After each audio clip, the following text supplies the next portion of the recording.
On this episode of Death by Bunjie, I'm going to talk to you about the two types of sprayers that I use here for food plots on Death by Bunjie.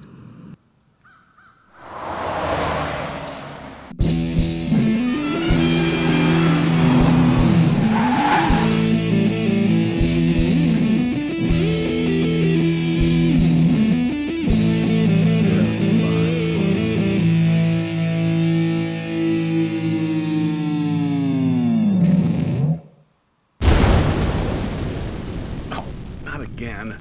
Last year I did a little bit of a walk around showing you this Fimco 15-gallon sprayer that I pull around behind the Ranger here on Death by Bunjie to spray the weeds in the food plots. Did a video about spraying weeds, how to use glyphosate for that purpose and all that good stuff. Check that video out if you haven't seen it already. You'll see that I mispronounced the term glyphosate in there and called it glyphosate. Seems to me that was a better way to pronounce it, but I guess I'm getting it right. It takes a little while to learn this stuff.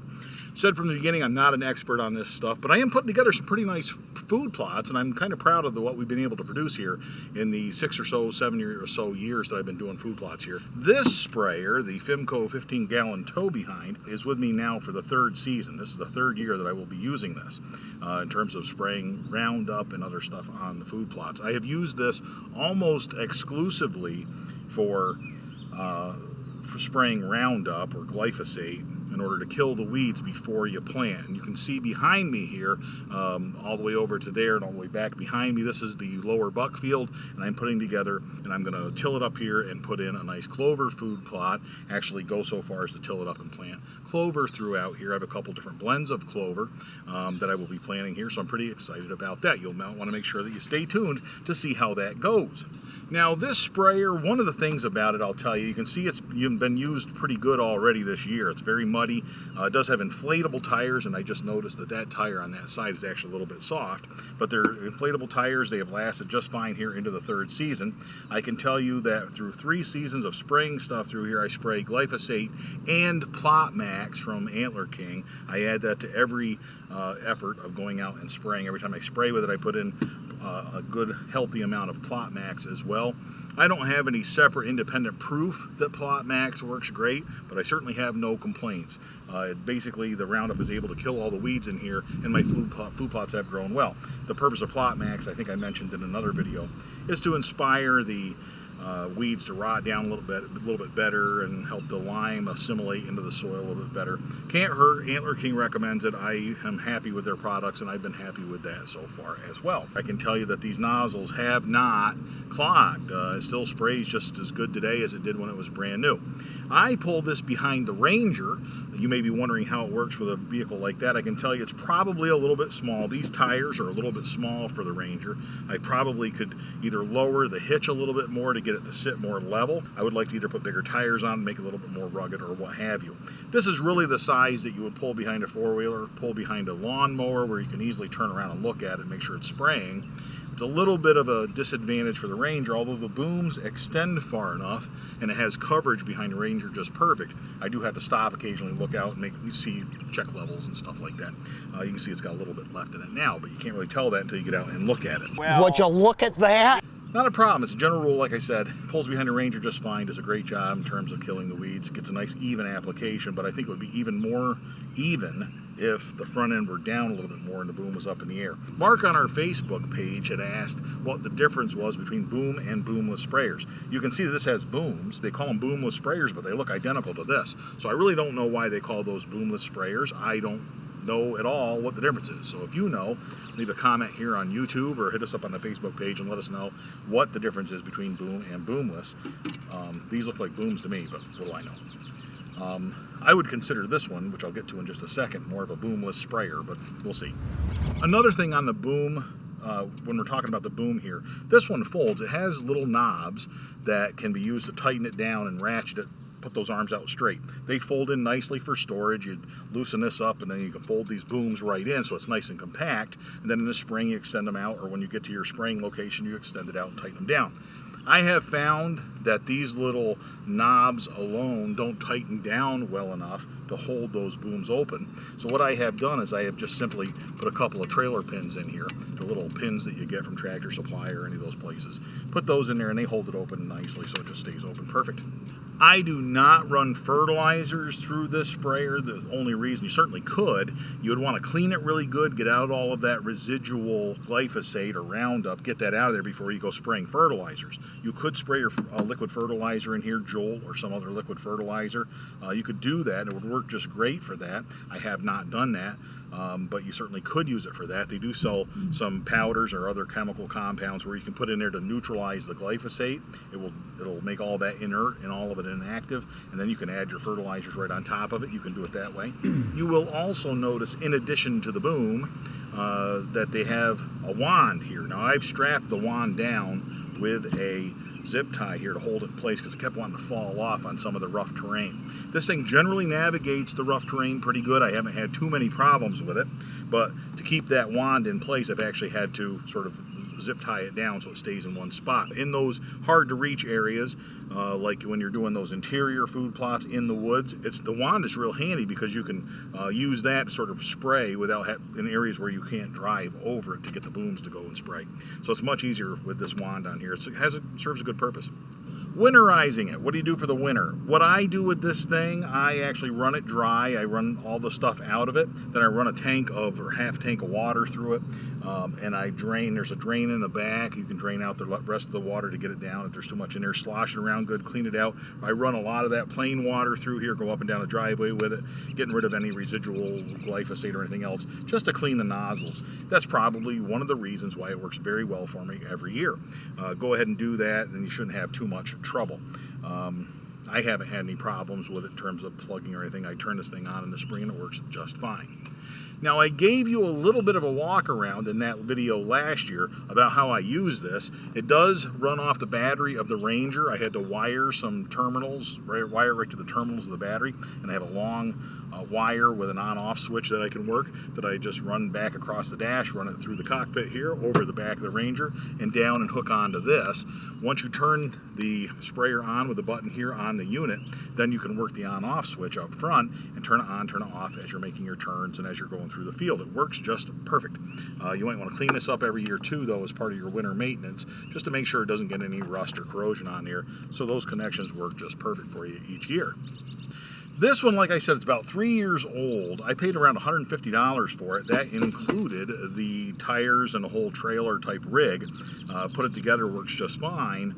I looked at Tractor Supply now. They have other models. County Line makes a similar model, but I don't see any Fimco 15-gallon sprayers on there. They do have a larger model that holds 40 gallons. I think if I do replace this eventually, I probably will step up to that larger size. And they do have, for I think $89, just the tank portion of this one, but it doesn't come with a little trailer to help you with it. So you could build your own, you could put them together that way. But a sprayer like this is extremely useful for somebody doing food plots, because it allows you to mix all your glyphosate, go around and pull it behind and cover a wider area.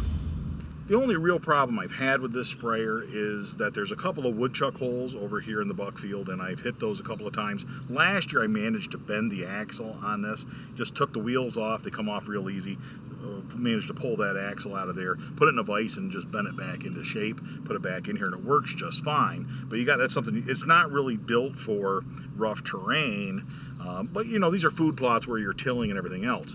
But getting it here, getting it in and out can be a problem. Now, for that reason, if you were going to use this in those remote areas where you can't conveniently drag this in there and pull it in there, well, then what are you going to do? It will fit nicely in the back of the Ranger, but I certainly can't lift it if it's got 15 gallons of glyphosate and mixture and water in it. It's going to weigh 125 pounds altogether if that's the case. You're not going to want to be putting it in and out of the Ranger if that's the case.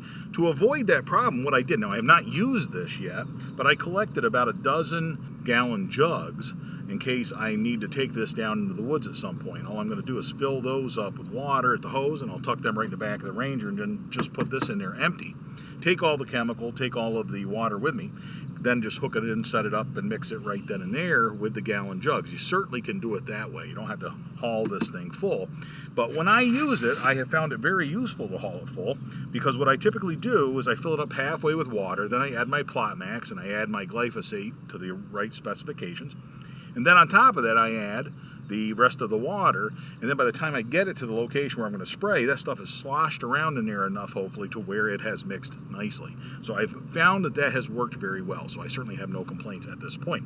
Generally speaking, the weeds takes an application, sometimes two, to spray and get them done. Now, for those of you who don't have the use for a larger sprayer like this, you might want a backpack model. I love the backpack model because that holds 4 gallons, much better than the little 1 gallon one that you carry around. I've never had good luck with those. They tend to plug up, and after they're clogged up, they only work for about 1 season in my experience. I suppose if you take care of them, or if you buy a good one, that probably isn't a problem. But they only hold a gallon at a time. This holds 4 gallons, so it's much better in that sense in my experience. It also has a little stand. As you can see, it sits up by itself nicely for filling it or when you have to set it down in the field. This particular model that I use, I have 2 of these. These are Flo-Master is the company. It is a Flo-Master commercial grade is the one I have. Backpack sprayer. They actually have a more quality model that they consider a pro model, I guess. This one has the plastic nozzle on it. They have one that has brass nozzles, I am told. Again, by Mark on our Facebook page was telling me that. So he was looking at that one. I can tell you this is season number 2 for that guy. For the 2 of these that I have, and I haven't had any problems with them yet. Knock on wood. I certainly hope that stays that way.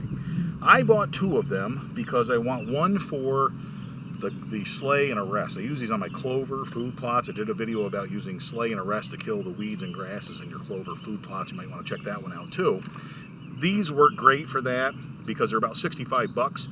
Not cheap, but it's much cheaper than one of these. But I can buy a dedicated one for that price. I can buy a dedicated one and just use it for slay and arrest. I don't have to worry about and get other stuff getting in there. I have a separate one that I use, just like it, that I bought for the purposes of applying Jolt fertilizer, and I put that on my food plots as well. I bought a whole bunch of that for this year. That stuff is basically like Miracle Grow for food plots, but you put that on there. It's like a 15-15-15 or a 19-19-19 fertilizer, basically, I think, if I remember correctly. I made a joke about this on our Facebook page, but it's Viton equipped, and Viton equipped, I guess. Viton, from when looking it up, is just some kind of, it's a synthetic rubber, but it's better for these kinds of things. They make the seals out of a certain type of rubber, synthetic rubber that is better, supposedly longer lasting. Love this thing. Again, I fill it up halfway, put in my mix, fill it up the rest of the way, drive to the location, and then it's mixed itself and I'm ready to go. Not too bad. I usually just put the tailgate down on the Ranger, pull this out there, and then I can bend down, put this right on my back and carry it. With 4 gallons of water in it, it's going to weigh roughly 30-35 pounds, somewhere in that ballpark. It isn't really bad to carry, not too hard to get on and off. Has a real sturdy handle built into the cap, into the lid, so it's easy enough to manhandle and grab and carry it around. I will say that when it's full, those straps are awful. They are uncomfortable, and if you can get different straps rigged up on something like that, you're going to be way ahead of the game. I haven't gotten that far and done it, but that's what you're going to want to do. The other thing I will tell you is that those stupid clips keep popping off of there. Get one of these, you'll know exactly what I'm talking about. And Mark, if you're watching this, you're probably going to have that same problem with the Pro model because I'm thinking it doesn't have a better strap system. The difference with the Pro model is going to be that nozzle. It's going to be brass. It's not going to be better or more comfortable straps. So the straps are not comfortable. Straps don't stay on. They usually fall off about once per food plot, believe it or not. Other than that, I love the thing. Got no problems with it other than that. And it's in season 2. I'm using it for the 2nd year, and it's still working. So that tells me also that it's a pretty good product. They're a real handy thing because you just walk and you can pump. You can put the handle on either side. So if you're left or right-handed, or if you can do one food plot left-handed, do the next one right-handed to keep your hand so you're not tired. You can lock the nozzle, the trigger mechanism, so it will stay spraying, and that way you just have to move it. Or you can spot spray with these. Whereas this one is on and off. It's all or nothing. This one, you can pump it up and walk through your food plot. When you're spraying your clover food plot, you can walk through and select that grass clump, that grass clump, that clump of weeds there. You don't necessarily have to spray the entire location. And when it comes to clover, I really like that because then we're not worried about contaminating the entire food plot, so the deer can still eat the areas that you haven't sprayed. and they're going to avoid those weedy areas anyway. So if I'm spraying those weedy areas and there's some poisons on there, we don't have to worry about that. Basically, the deer will avoid it, but they'll still have access to the rest of the food plot. So I really like that spot sprayer for that reason. One last tip with regard to spraying, I recommend that you wait. We're all in a hurry to get those spring food plots in, but the problem with the spring is the ground temperatures are just not there yet. Even though those fields start to appear as though they're greening up a little bit, you have to keep in mind that glyphosate and these chemicals that we use only work when you are spraying the mixture on a living plant that is growing. So if you spray in the morning, spray just before the sun comes up, or just spray at 10 o'clock in the morning, something like that, on a nice sunny day when those plants are going to be absorbing that sunlight, that's a good time to spray, because that plant will try to grow throughout the day, and as it tries to grow, it will absorb the glyphosate, absorb the Roundup, and it'll basically choke itself out and die as a result of that. That's the best way to get the bang for your buck with that glyphosate, I have found. So I spray sometime early morning, usually on a nice sunny day if I can. Can't always do it, but that's what you want to do. These are the two that I have. I'm real happy with both of them. I'm anxious to hear what you have to say about sprayers that you use or avoid for your food plots. Ask me any questions you have about this stuff. Again, I'm not an expert, but I will share with you whatever has worked for me, and whatever hasn't worked, I'll let you know. Thank you for watching this video. Make sure you subscribe for future videos here on Death by Bunjie. Like the Facebook page so you can get involved there as well. And until next time, all hail Bunjie.